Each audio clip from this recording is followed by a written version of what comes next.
Welcome to Mondays with Mom, the podcast where my mom, Leah, hi, and I, Jo, dive into her stories, experiences, and the lessons that she's hoping I finally take to heart. My mom has always dreamed of turning her life into a book or a movie, and this podcast is our way of making it happen. One story at a time. One story at a time. And boy, there are stories to tell. We also have a lot of fun while we're at it. So, that being said, how's it going? All good. It's still very early on in the week, so we're starting off on the right foot. Absolutely. What's up with you? As you know, I've been searching for a dress for a wedding that I've been invited to that has a very specific color scheme, very summery, floral vibes, bright colors. So I'm just busy searching high and low for something that fits. Well, I'm very happy to shop with you. I'm always happy to have you as my shopping partner. I actually have a few experiences for shopping for dresses for occasions. To tell. So, a long while ago. A long time ago. Yes, back in the day. Way back when. Back in the day, I had gotten divorced.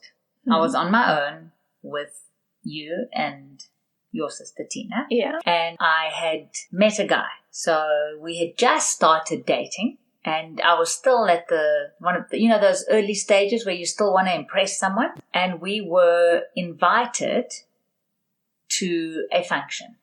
We were invited to, if I recall clearly, a 50th birthday party. Quite a function. And I literally had no money to my name. And when I got divorced, I stopped dating. I kind of thought I will never, ever want to date or even see another male in my life again for a while. Very relatable. Yeah. Well, I'm not that I'm divorced. Famous last words. Yeah. Famous last words. And so now I met someone who I kind of was enjoying getting to know. Vibing as they say today. There we go. And I wanted to look good for this function. So since I hadn't been out, since I got divorced, probably been about 3 years of me being in hibernation mode. It's a long time. So my clothes were kind of dated. And I looked through everything in my cupboard and it really looked to me like, I don't know, either something Queen Victoria would wear or some of the out there. There was nothing appropriate. And I was thinking about it and thought, every girl needs to own an LBD. Yeah, that's true. It is one of the essentials. Okay, that won't work for your wedding. That's too dark and drab. This is a summer wedding. Okay. Well, this was a summer function. South African summer. A South African summer function, and I needed an LBD. So classic.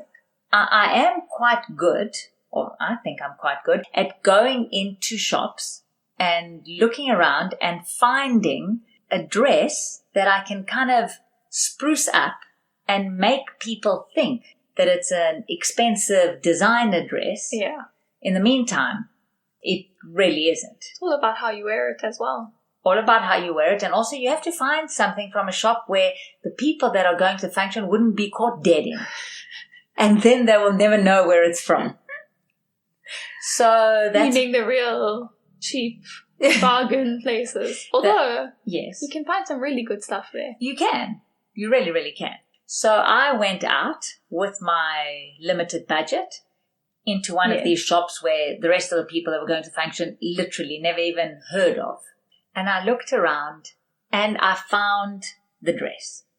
Ooh, that's exciting. That's in your first shop, or did you have to search I searched. Very high and low? I searched. Went into a few, but finally I found the dress. And the dress took up my entire budget. But I think it was a really good-looking dress. What did it look like? It was black. It was a halter neck. Ooh.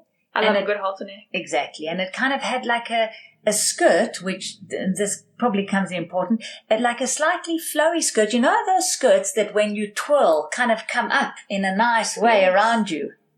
Like they give you like that Marilyn Monroe vibe. Yes. So this was the perfect dress. So I got home and very excited about my dress and realized that I now need shoes. And you didn't have shoes? Well, I thought I had some shoes and my shoes weren't that dated, but I went into the cupboard and I found a pair of black suede high heel pumps, slightly pointy toe, kind of one of these classic things that never goes in and out. And I could see them in the cupboard, and I thought I'm going to try them on with a dress. And I hauled them out the cupboard, and suddenly I was horrified to see that because I hadn't gone out for 3 years and these things had sat in the cupboard, 3 years, yes, they had been eaten, not completely, but bits of the suede had been eaten by moths, fish moths. That's very tragic. So what did you do? So I looked at these shoes, and they looked really good with the dress, minus these kind of little patches where the suede was missing. Where they were eaten alive. And I did what any good, self-respecting woman on a budget would do. Which is? Get yourself some permanent black marker and colour them in. So I coloured the shoes Very in. DIY. And they looked good, Joe. They really looked good. I looked at it, and nobody would be able to tell. Oh yeah, nobody's sticking their face up to someone's shoes. Even if you put your face right up close, these shoes looked good. Okay. And they looked really good with the dress. Now, so I've got the dress, I've got the shoes. The accessories? I had some accessories already. All sorted. Ready I was sorted. Past. The one thing that I didn't have, because, again, back in the day. So what year was this? It must have been in around 2006. 2006, wow, what a year. So what happened? I was 8 years old. You were still very young, and you would have been with your father that weekend that I was going out. But the other thing that wasn't really functioning really well in 2006 was self-tan. And so my legs, wearing this black dress, I looked like I had escaped from the Addams family. And so I needed to do something. And the only thing you could do then is you could go to a professional tanning salon. Like one of those booths? No, not one of those booths. You'd go to a salon and they would spray the spray tan on you. Okay. Not like what you saw in Friends with Ross. Not one of those where it sprays automatically. Okay. There would be a human holding a canister.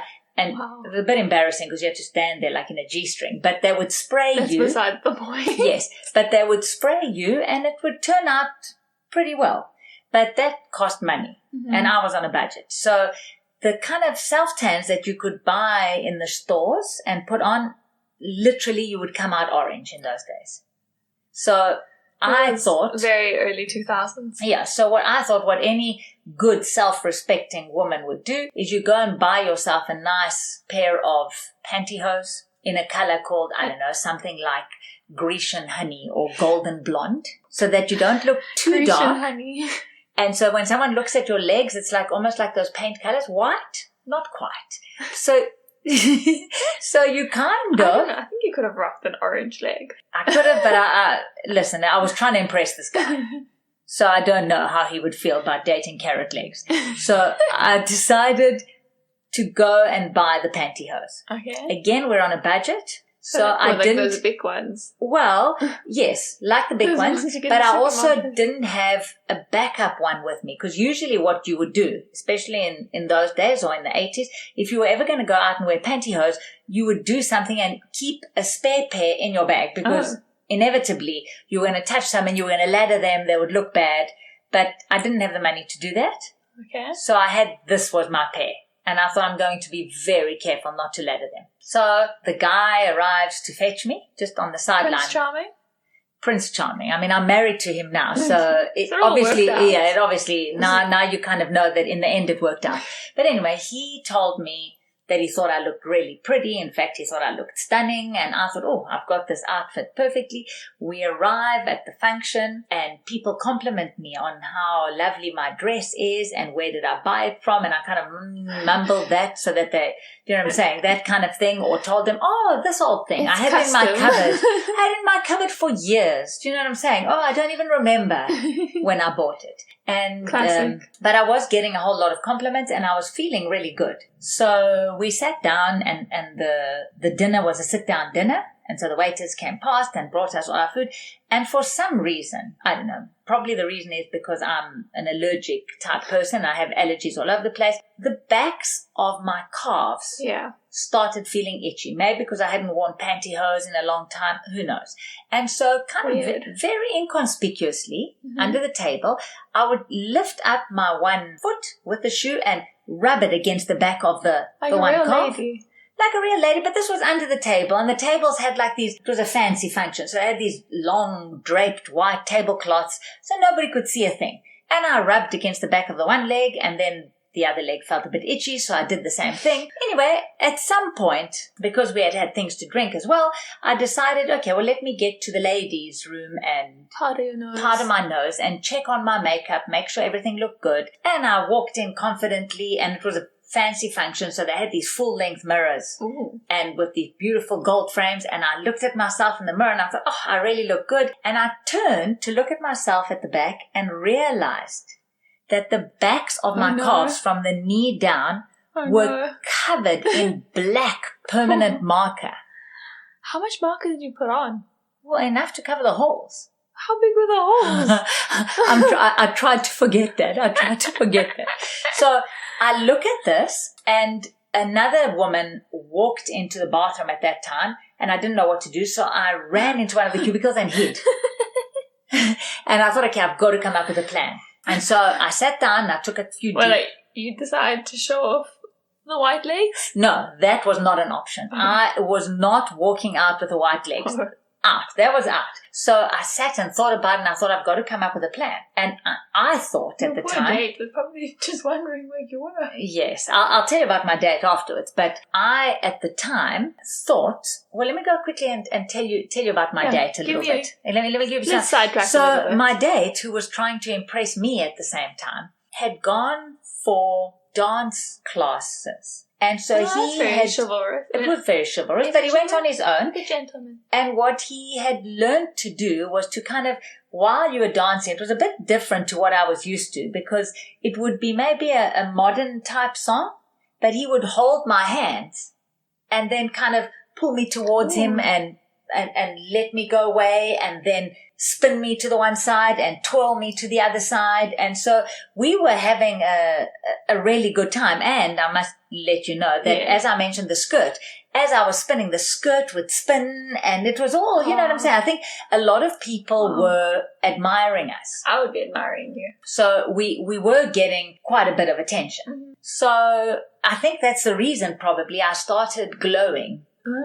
Perspiring, and that's why that was one of the reasons as well that I needed to get to the loo. And so while I was in the cubicle and trying to compose myself, I'm sure I had a glass or two of wine to drink as well. So my thought process wasn't like exactly as it should be. I can just imagine. But I thought my plan was ingenious. So what I decided is, as you said, white legs were not an option. So what I would do is I would wash my pantyhose only from the knee down. I would take them off, go to the front of the bathroom where the basins are. Firstly, I would wait till there was no one there.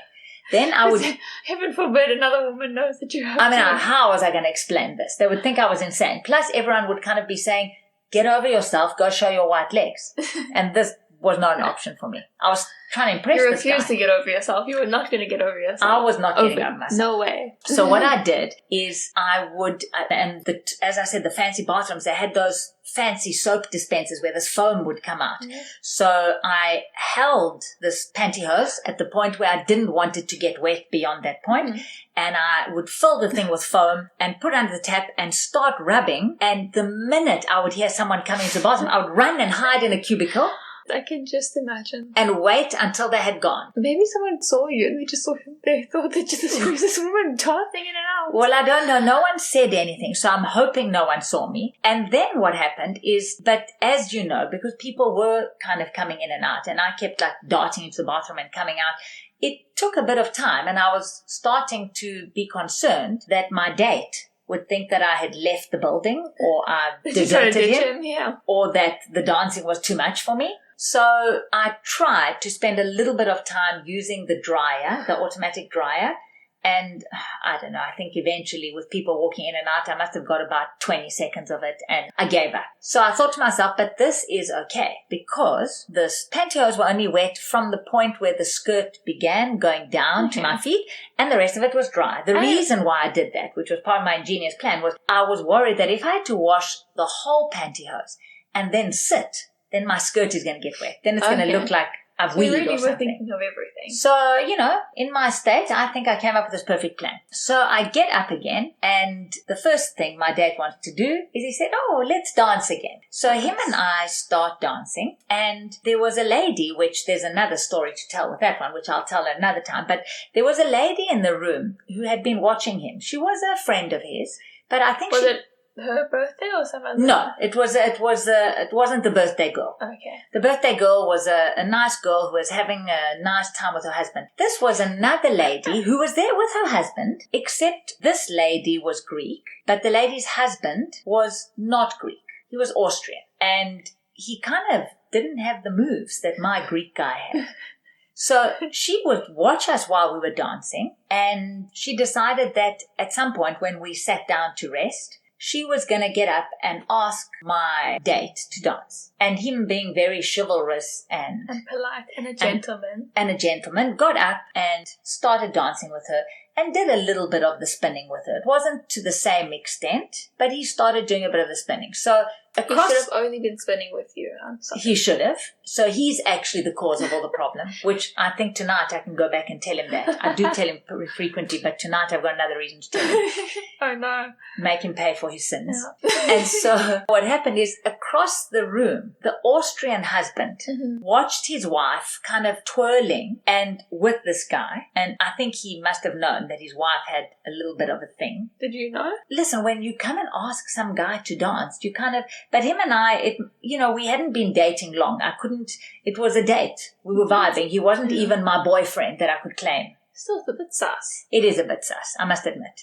And on another podcast episode, you'll find out how sus it gets. But it was a bit sus. Yes, stay tuned, definitely. So the husband from across the room sees his wife spinning around and decides, stuff that. If he can spin, he being my boyfriend, can spin the Austrian guy's wife around, then this guy's going to come and ask me to dance. Okay. And that's the way he's going to get back at his wife. Mm-hmm. And this is a disaster waiting to happen. So he arrives, a very sweet man, and I'd been introduced to him, but he's Austrian, the poor man. So he was stiff. He wasn't like, my guy was like loose. And this guy was kind of stiff, and I could see him in his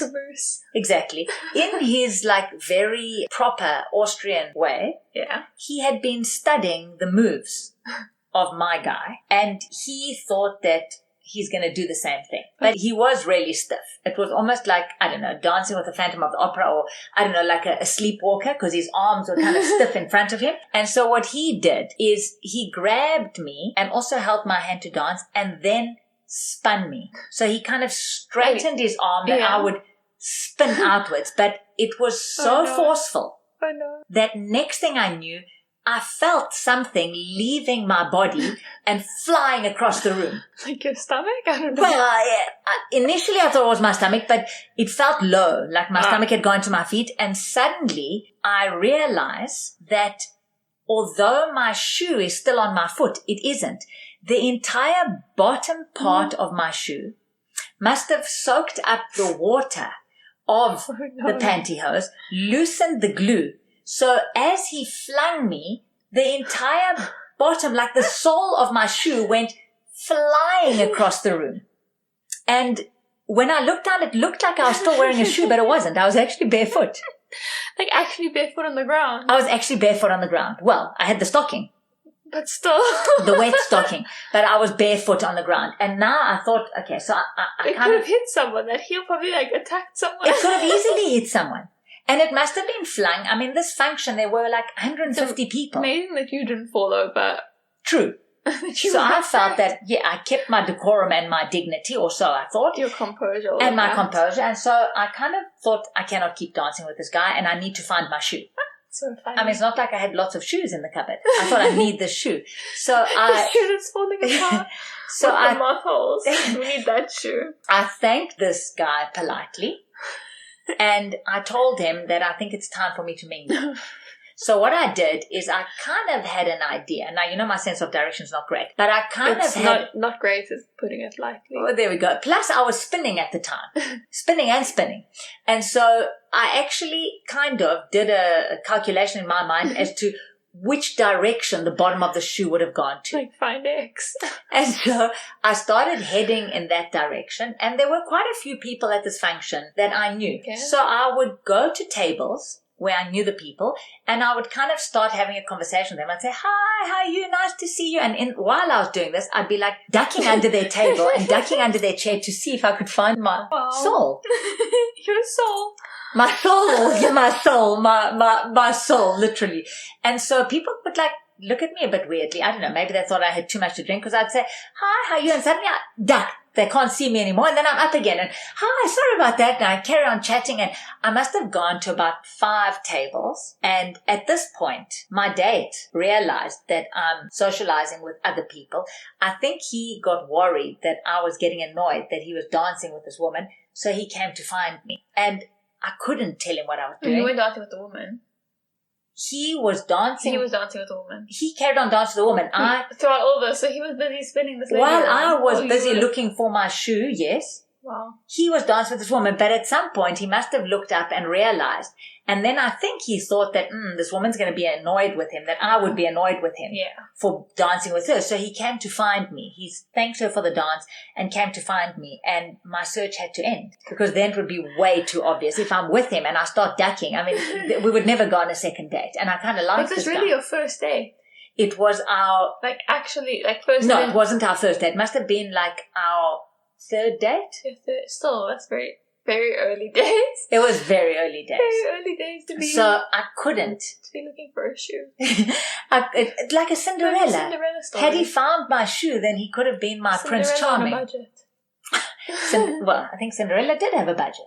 But she had a fairy godmother. Probably like $1 million budget. What did you have? Like 50 rand? I had big pantyhose. So...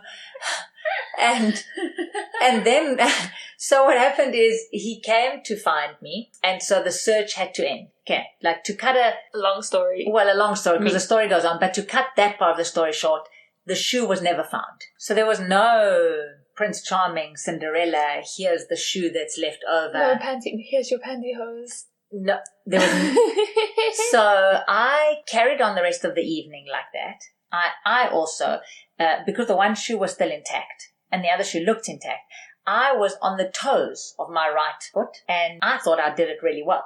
I mean, I think nobody would have guessed that I had a leg length difference. This guy didn't notice. The guy noticed nothing. So to make matters a little bit worse, what happened is they stopped the regular music and on came the Greek music. And I had already told this guy that, I'm good at Greek dancing and I love Greek dancing. And out comes, there's a Cretan dance, which is like, it's almost like doing river dancing. It's almost like being legend. What's he called? I was almost like, what's his name? Who's that famous river dancer? I don't know what his name is. Okay. Dancing with wolves? I don't know. No. There's a very famous Celtic guy that he's Lord of the Dance. Okay, I call him Sir. Okay, you can call him Sir. Well, I would, this particular Greek dance, it's called the pedozali. Pedozali. It's a Cretan dance that requires you to be flicking legs in the air, left, right, and center at a very fast pace. Mm-hmm. It's one of my all-time favorite Greek dances, and I did this entire. Even after this, I did this entire dance, believe it or not, with one shoe and one toe of one foot, trying not to lose the other shoe while flicking my feet around. So I can just picture you. the evening ended. Because you're also not like the most coordinated person. No. When I think under the circumstances, I think I was a coordination expert. I think like I would have got an award for coordination. The only thing that happened is with all the rubbing and twisting is the pantyhose got torn. Okay. Under the shoe. But again, because there was a fake shoe covering, nobody knew. I So remember not only did you lose a pair of shoes, like money-wise, you also lost your pantyhose. I lost my pantyhose, and I remember All for a guy. all for a guy. Oh Lord! And then I married him. So, and then what I do remember clearly is the horrible sensation of when we were leaving, finally going down the escalators and feeling all those ridges in my foot. By then I had blisters in the foot, and then the best is that because he was still being polite, he didn't take me right to my door, as in drive his car right to the door. He parked the car a slight distance away, and we had to walk across these bricks to get to the front of my door. And at this point, I was like in absolute agony. I think he got the fastest goodnight kiss. It was practically a peck on the cheek. He probably was wondering what he did wrong. And then the funny thing is that years later, literally, I don't think I told him about it until after I married him. And when I told him about it, he said he was totally oblivious. He didn't notice the black ink. He had no idea. And he said to me, "But why didn't you just tell me?" And I said, "Well, what would you have done?" And he said, "Well, I would have told you to go barefoot." And I said, "No." Or he said, I would have said, "Just take the stockings off." And I thought, and show off those white legs? There is no chance. They would glow in the dark, those legs of mine. There'd be legs that people would never forget. And so the moral of the story is... What is this moral? Moral of the story is invest in a good self-tan. Yeah. Go buy yourself some Bali Body or Bondi Sands. If you want to sponsor us, let us know. We're absolutely. And yeah, those are two good self-tan. Have a nice self-tan mitt. And if your legs are white, don't worry. If you need to be proud of your skin tone. Don't let beauty standards. Exactly. Yeah. These days, I think with all this Korean beauty and stuff, white is actually more in. Yeah. But in those days, white wasn't in. That's a bit bad out of context, isn't it? Being more pale is more... Pale, thank you. Sorry. Okay. We might have to edit that out as well. Pale is in. Like pale face. Being a pale face, which we both are. Exactly. Like Phantom of the Opera skin tone is in. Phantom of the Opera aesthetic. Aesthetic is in. And not like the burnt face. Just the mask. Exactly. And the moral of the story is, if you're going to colour in your shoes... Make sure it's a permanent marker. Make sure your legs aren't itchy. Take a darn antihistamine beforehand. Make sure your legs are not itchy. And if your legs are that itchy, excuse yourself, go to the loo and scratch there. I think maybe the real moral is that if shoes are very old, don't test them by wetting them and like testing their seams and the glue and everything. Maybe just have a different pair of shoes that aren't eaten by moths. Needless to say, I threw the remaining shoe away. The remaining shoe. And the good news is that the prince still appeared eventually. It didn't without matter a shoe. end. Yeah. And it didn't matter in the end. You still got the happy ending. So for the wedding, you have an option. Oh, get a pedicure. That's what you meant for your wedding. No, not for mine, but for the wedding that you're going to. I forgot that's how we started the podcast. Or else make sure your dress is long enough that nobody sees your shoes. Yeah, that's also an option here. Right, anything to avoid losing a shoe. Well, there you go. And not in that way. The other moral of the story could be... Not wearing pantyhose. Just... And don't dance with anyone Austrian. Or if you do, don't let them twirl you around. I'm sure there's some good Austrian dancers. No, there must be. Like the probability. Okay, don't dance with someone else's husband. Don't dance with point. Someone else's husband else's Austrian husband who's trying to prove a point. Who's trying to prove a point. Yeah, I got the feeling if he was a Greek husband, he might have still got the dancing right, but... We can only hope. We can only imagine. We can only hope. Or maybe we can only imagine because you already had your Greek husband. Well, not then, but you have him now. So. Yes. I already had... And he's still a good dancer. There we go. He's still a good dancer. And now I can actually afford to buy a pair of shoes as well. So... Yeah, and good self-tan. There you go. On that note... I don't think I've ever... Like, you've told me that story before, but you never really described your outfit. You'd only ever told me about the shoes. So. I think I've been so embarrassed to tell the story. It's taken a lot So this is good therapy then as well. It's very therapeutic. And it was free. it's now out there. I can reveal it because 20 years have passed since then. You're doing what every good influencer does. They monetize their trauma. That's a brilliant idea. Oh, Lord, this podcast is going to go really well. On that note, thank you, Mom, for another fun week. It's been great. I always love listening to your stories. And I enjoy telling them. And I will try to put these lessons into practice. Thanks, my Joey. And I look forward to our following episode next week. Next week. I look forward to seeing you again next week, where we'll get into many more misadventures and experiences. So that's all for now. Catch us on next week's podcast for another fun story with Leah and Joe. Me being Joe, of course. And my mom, Leah. Thanks, guys. It's been great. Goodbye.